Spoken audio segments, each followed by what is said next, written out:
Allez, on reste dans le sillage de la justice, toujours Lincoln. Cette fois-ci, nous partons du côté de la CRIEF, où on annonce l'imminence du procès de Kassori et compagnie. Oui, Kassori et compagnie, également Damaro et compagnie, puisque c'est deux équipes séparées. Ben. Hier, c'est le ministre même, Charles White, venu au chevet de Kassori et Damaro, qui a annoncé... Kassori, il faut rappeler, alité à la clinique Pasteur. À la clinique Pasteur. Damaro à la clinique Ambroise Paré. Ambroise Paré, effectivement. Alors, il faut rappeler à Bakar que M. Kassori, il y a plusieurs mois, il était même immobilisé, il ne marchait pas au niveau de l'ambassade, bien sûr. T'es au sérieux? Les informations sont très sérieuses. Il ne marchait pas, c'est des infos qu'on cachait. Le fameux genou dont parlait Mohamed Kaba ici, Oui. c'est en raison de ce genou. Il est resté immobilisé. D'ailleurs, l'homme a subi 2 opérations avant le 5 septembre. Et dans son rapport médical, il est ressorti qu'il doit être suivi par des centres hospitaliers, même pas en Afrique, mais au niveau de l'Occident. Ouais. Malheureusement, il est là, ça fait 11 mois. Ouais. Et Abakar, il faut également souligner qu'en dépit de Kassori, les autres également sont en train de souffrir. Ouais. Puisque le centre médical qu'on appelle du côté de la maison centrale, il n'y a que des paracétamol. Ouais. Mais ce qui est quand même ahurissant, on apprend que le rapport médical des centres hospitaliers occidentaux, l'expertise a été quand même confirmée par la clinique de la maison centrale, mais aussi la clinique Pasteur. Ouais. On apprend même que le procureur de la CRIEF a eu une copie de ce rapport médical. Et j'apprends également que le ministre également avait une copie de ce rapport. Ouais. Mais que le président de la CRIEF n'était pas encore au courant. Alors, pourquoi on garderait ces messieurs qui continuent à être malades? Et aujourd'hui... Oui, mais ce dont il faut peut-être se réjouir aujourd'hui, je ne sais pas s'il faut s'en réjouir ou pas, c'est cette évolution, ce coup d'accélérateur qui pourrait être donné à la procédure. C'est le ministre Charles White, le garde des Sceaux en personne, qui en a fait l'annonce hier, après avoir rendu visite à ces messieurs. Il pense que, il annonce que leur procès pourrait s'ouvrir les jours à venir. Mais pourquoi, Baka, vous croyez à une telle promesse dans un pays... Mais pourquoi ne pas y croire, monsieur? Moi, je ne crois pas. Mais qu'est-ce que tu veux alors? Je ne crois pas, puisque on a eu beaucoup de promesses. Tu veux croire à quoi finalement? Non, rien, sauf ce que je verrai. Pas possible. Je me suis laissé embourber par des promesses à la prise, en tout cas du pouvoir le 5, où j'ai soutenu ces militaires. Mais tout ce qu'ils ont promis, non, mais je pense que c'est la première fois que un ministre de la Justice, parce qu'ils étaient en prison déjà, sauf erreur de ma part, quand Alain Koné était ministre, parce que Charles il est venu au mois de juin, juillet, c'est la première fois qu'un ministre de la Justice se prononce avec autant de certitude à peu près. Mais c'est pas la première fois que le ministre se rend au chevet quand même de ces prisonniers malades. Ouais. Pas la mais il première n'avait jamais annoncé, jamais annoncé la tenue, mais la première fois, la tenue imminente de leur procès. Abakar, la première fois, il s'est même érigé en médecin pour dévoiler le secret médical de Kassori. C'est qui a quand même choqué le monde entier. Heureusement qu'hier, il a rectifié le tir. Bien. Mais moi, je pense que organise le procès. Ce qu'il faut retenir d'essentiel, c'est que on s'achemine vers un procès. Et je pense que c'est ce qu'il faut noter. Abakar, c'est pourquoi ils sont maintenus en prison. Sinon, la chambre de contrôle a quand même s'est prononcé par rapport à leur libération. Bien. Libération à laquelle... Tu ne peux pas cracher sur tout, mais enfin, si un procès profile à l'horizon, comment tu ne peux pas tenir compte de cela? Moi, je pense que la chambre de contrôle de l'instruction, je pense, est au-dessus du parquet. Bien. Si cette chambre se prononce pour la libération, ces messieurs peuvent aller en procès aussi libre. C'est leur combat. Pourquoi les garder forcément en prison jusqu'au procès? On a dépassé cette phase-là, monsieur, s'il te plaît. On n'a pas dépassé, on peut encore. Mais pourquoi forcément ils doivent être en prison? Bien. Mais quand est-ce qu'il y aura le procès? C'est une promesse. Abakar, on vous a dit le jour du procès. C'est une annonce. C'est une annonce. Donc pour le moment, l'annonce n'est pas concrète. Ça peut être 1 mois, 2 mois, 3 mois. Donc vous ne croyez pas en Charles? Je ne crois pas pour le moment à ce que le ministre dit, ni à personne d'autre, tant qu'on ne me dit pas que le procès, c'est le premier, le 2 ou le 3 pour le moment. Bien. Je pense que c'est juste une diversion. Bien. Allez, Talibi. Alors, quand vous lisez les propos de Charles White, il dit il n'y a pas de raison que leur dossier ne soit pas jugé dans un délai raisonnable. Est-ce que ça veut dire que pour le ministre, leur procès aurait déjà dû commencer en tout cas si on parle de délai raisonnable, parce que l'impression que beaucoup d'observateurs ont aujourd'hui, c'est qu'on prolonge allègrement la détention de ces messieurs alors que un procès aurait pu déjà se tenir depuis 11 mois. Donc, est-ce que ça sous-entend que le ministre de la Justice admet, reconnaît il lenteur dans cette procédure qui aurait pu donc conduire c'est une lapalissade. La lenteur dont tu parles, c'est une lapalissade. Absolument. C'est une vérité sous tout ce qui tombe sous l'essence. Voilà. Donc quelque part, ça laisse penser que le ministre admet qu'il y a quand même une sorte de durée déraisonnable par rapport à la tenue de ce procès. La justice, c'est pas comme toi et moi.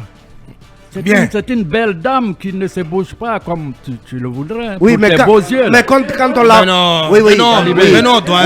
Cette belle dame... Ça devrait fonctionner correctement. Cette belle dame a bien des égards.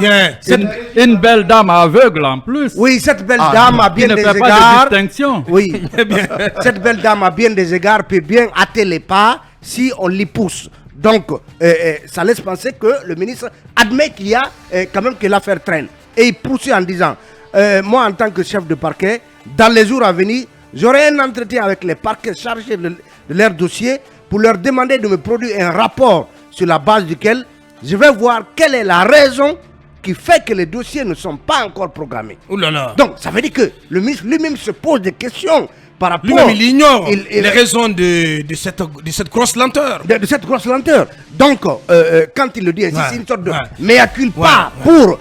tous ces magistrats en partie, ça vient conforter Lincoln dans sa position. Absolument, absolument. Ouais. Donc c'est une sorte de mea culpa. Parce que si on va si le ministre de la Justice va jusqu'à ignorer les raisons du fait que leur dossier, leur procès ne soit pas programmé depuis 11 mois, c'est vraiment ahurissant, doyen. Oui. Quelque part, ça doit plutôt... C'est ahurissant. Non, ça doit rassurer. Non, mais il doit s'informer. Non, écoutez. Il doit s'informer. Aboubakar. Non, oui, allez-y. Le ministre, il est du pouvoir exécutif. Je suis bien d'accord. Bien que le parquet dépende, comment dirais-je, de lui. Maintenant, c'est quelque part pour dire que oui, cette justice, quoi qu'on dise, est indépendante.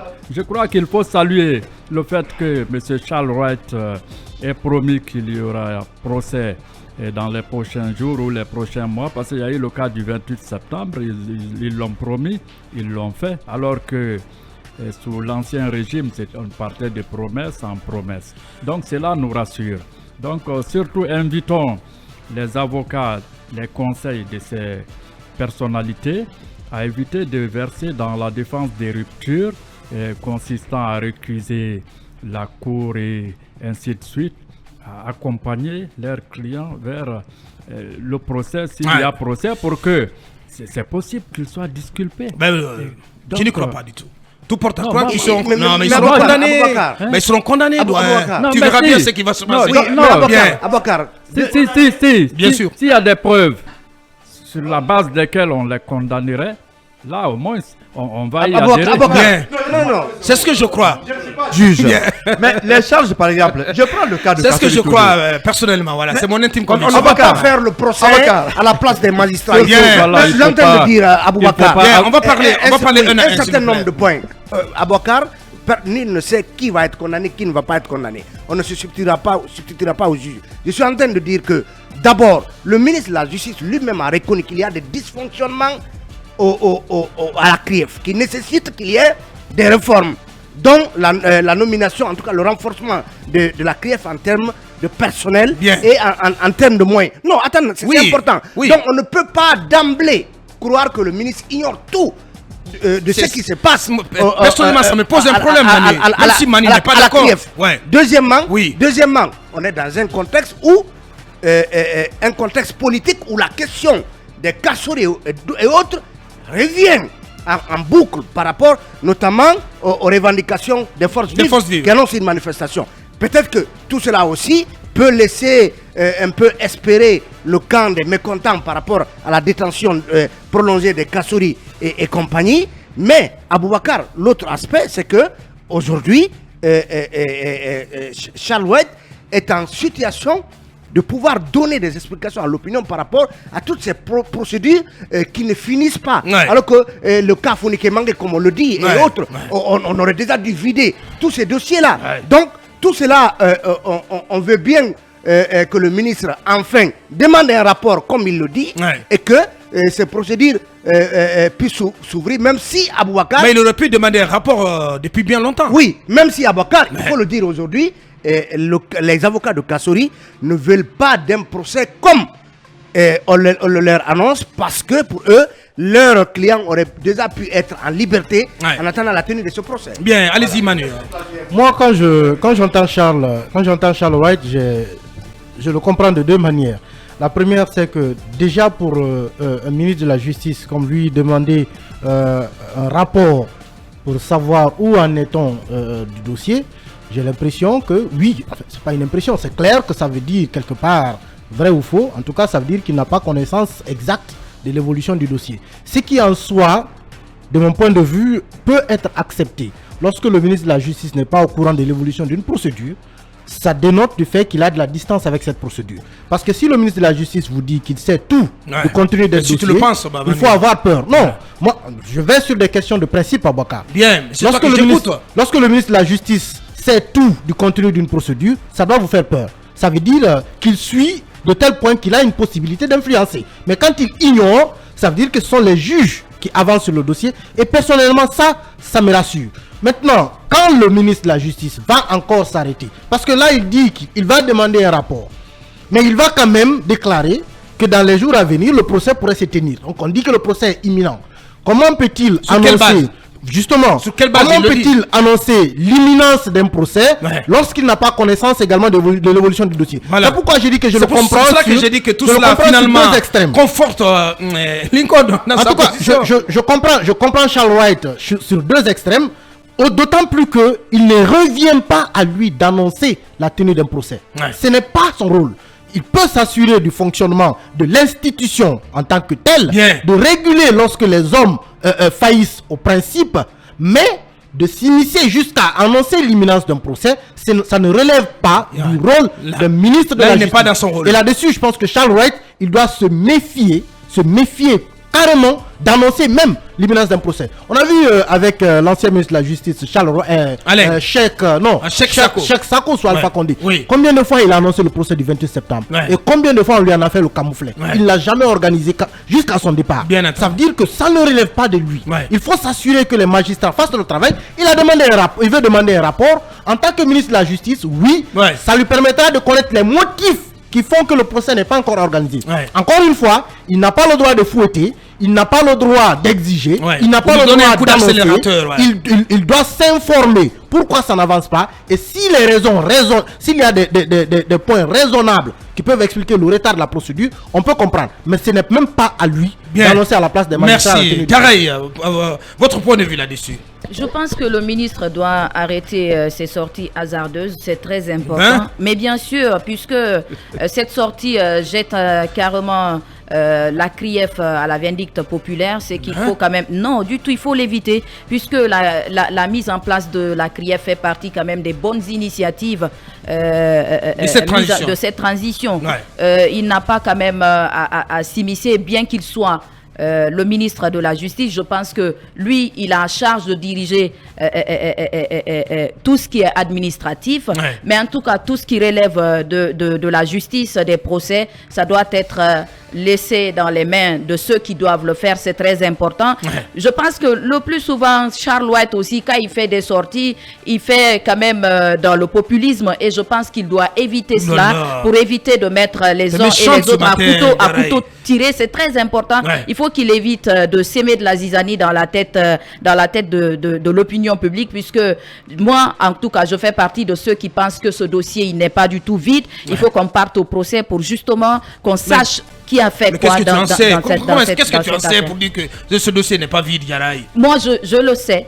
Parce que vous savez... Tu n'as aucune preuve, madame. Je n'ai pas de preuve, mais après, vous avez vu quand même, sous le régime d'Alpha Condé, on a vu les leaders politiques dénoncer la corruption qui a gangréné ce pays, le détournement de fonds publics. Aujourd'hui, c'est plus facile à dire qu'à prouver, Garay. Plus facile à dire qu'à prouver, madame. Écoutez, nous savons comment la stratégie, ça marche ici. Les gens qui... Oui. Je vous invite à regarder la première loi de finances post-troisième mandat. C'est suffisant pour vous dire combien de fois les fonds de ce pays ont été siphonnés. Vous avez une cour de justice qui était toujours budgétisée, qui n'a jamais existé. Malheureusement pour toi, Manu. Il y a beaucoup de choses à voir dans cette gestion financière. Je ne dis pas qu'il faut le couler au pilori, mais non, pas du tout. Voilà, malheureusement, ça se prouve pas comme ça. Par des déclarations en l'air comme ça. Mais quand on dit aussi d'un seul coup que le dossier est vide, ça n'est pas non plus. Mais qui l'a dit? Qui l'a dit? En tout cas, sur ce plateau, personne n'a dit sur ce plateau que le dossier est vide. Il faut laisser une preuve. Je prends le cas de Kassory. Au début, non, vous ne pouvez pas cracher sur la justice. Nous ne sommes pas la justice. Non, pas du tout. C'est ce que je dis, c'est important. Oui. Quelles sont les charges qui ont envoyé Kassory à la CRIEF? Toutes les charges ont été abandonnées. Aujourd'hui, qu'est-ce qui reste? C'est une charge de 15 milliards. Mais comment tout cela a été abandonné? Bien. Moi, je me pose la question. Posez la question à votre ami. Voilà. 15 à votre ami Ali milliards, Touré. 15 milliards, Il y a ce que n'est ça rien. maintenant. Mais il y avait plus de charges. Diarraï, s'il vous plaît. Merci, merci à 15 milliards, merci à tous ce les n'est autres. rien. Allez-y, Diarraï, pour 15 milliards, ce n'est rien. Nous savons, vous êtes en Guinée, vous savez Comment ça, comment 15 ça milliards, marche. ce n'est rien?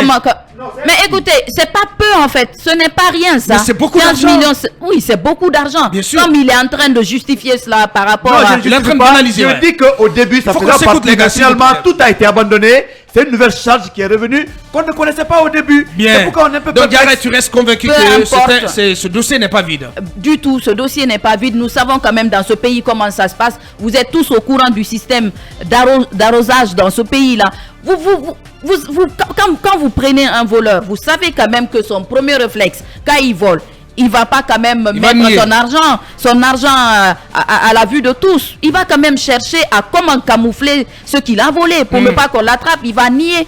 Je pense Ce qu'on appelle le qu'aujourd'hui, blanchiment d'argent. bien sûr, je pense qu'aujourd'hui, l'opinion mérite de savoir comment ces commis de l'État ont géré les fonds publics. C'est très important. C'est tout ce qu'on demande à la justice. Oui. C'est tout ce qu'on attendait, là, Diarraï. Bien sûr. Voilà. Normalement, c'est à la justice de faire cette annonce pour dire que le procès est imminent. Ouais. Mais Charles White, encore une fois, doit faire en sorte de ne pas laisser, de ne pas jeter la CRIEF en pâture. C'est très important. Bien, cabinet pour en terminer. Non, mais il y a un problème de logique qui relève du simple triptyque du syllogisme. C'est-à-dire que on ne peut pas dire que l'on ne sait pas l'évolution du dossier plutôt, et que l'on annonce que le procès va être imminent. Ouais. Ça, je ne comprends pas. C'est assez contradictoire. Mais c'est incroyablement pas possible cela. Ouais. L'autre chose, c'est qu'il ne faut pas penser que la séparation des pouvoirs est si rigide que ça, que le ministre est complètement déconnecté de ce qui se passe au niveau des juges. Ouais. Qui rend compte le garant de l'indépendance judiciaire, c'est qui? Exactement. C'est l'exécutif.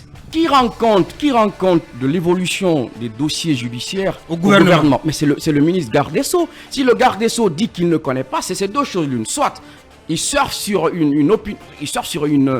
disons sur un segment de l'opinion important aujourd'hui qui est quand même important et qui fait croire que l'on ne sait pas exactement ce qui se passe dans ce dossier. Ouais. Donc il fait sien cette opinion-là, il surfe là-dessus puisque ce sont des termes mobilisateurs. C'est la diplolangue. Exactement, il fait la diplolangue. Ouais. Sinon, si Charlotte ne sait pas ce qui se passe dans ce dossier, ben moi, à la place de Mamadou, je lui demanderais... S'il ignore les raisons, voilà, il ne lui revient pas en ce moment d'annoncer l'imminence du procès. Voilà. Oui, parce que il n'y a pas de logique. S'il n'en sait pas grand-chose, il ne peut pas dire quel est le niveau de préparation. Ce qui est sûr, c'est que le ministre garde des Sceaux doit savoir ce qui s'y passe dans tous les dossiers, surtout un dossier aussi important que celui-ci ou le procès du 28 septembre. Le procès du 28 septembre, c'est bien Charles White qui était devant, qui a annoncé pas mal de choses là-dessus. Donc pourquoi il n'en saurait pas davantage sur ce procès-là, aussi politique qu'il soit? Bien.